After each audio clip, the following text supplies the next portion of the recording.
Welcome to our Mathematics 8 video tutorial for Quarter 1 module. Hi, this is Sir Rod.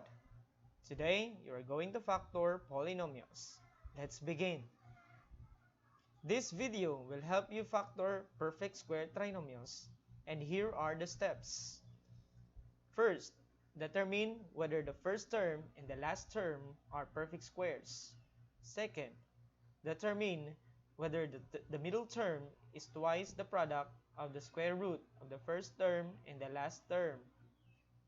Third, if the conditions are satisfied, then the given trinomial is a perfect square trinomial.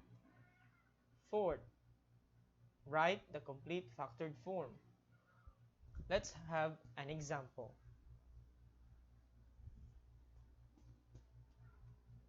Factor the polynomial n squared plus 16n plus 64.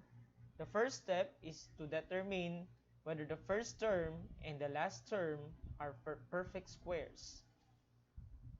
Since n squared can be written as n times n, therefore, it is a perfect square. Also, 64 can be written as 8 times 8 or 8 squared, still a perfect square. We proceed to step 2.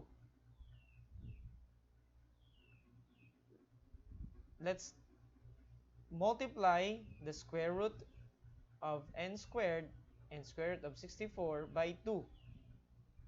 We get 2 times n times 8 is equal to 16n.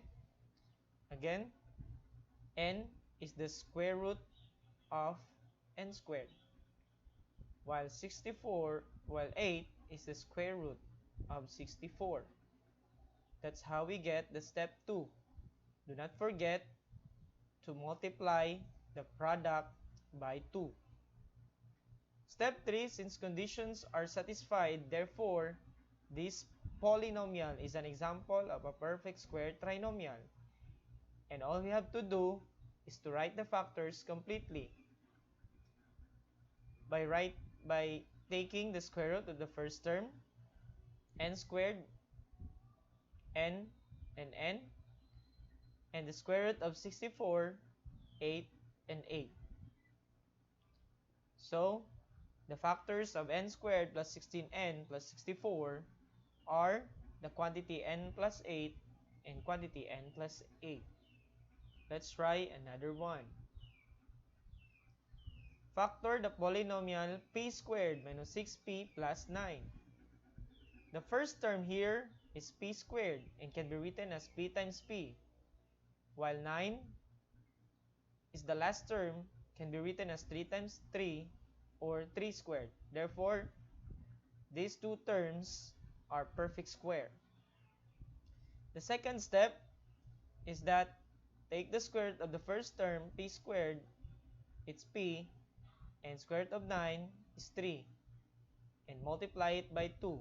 We get 2 times p times 3 is equal to 6p. Since conditions are satisfied, this polynomial is an example of a perfect square trinomial. So, we write the factors by taking the square root of the first term p and the square root of the last term 9, which is 3 and 3. Observe that the factors has a negative sign because our middle term of the perfect square trinomial is a negative expression. Unlike the previous example, the middle term is positive, so the factors are also positive. So the factors of this perfect square trinomial, p squared minus 6p plus 9, are the quantity p minus 3 and quantity p minus 3. Remember, perfect square trinomial is the result of squaring a binomial. A perfect square trinomial has first and last terms which are perfect squares, and the middle term is twice the product of the first of the last terms. Thank you.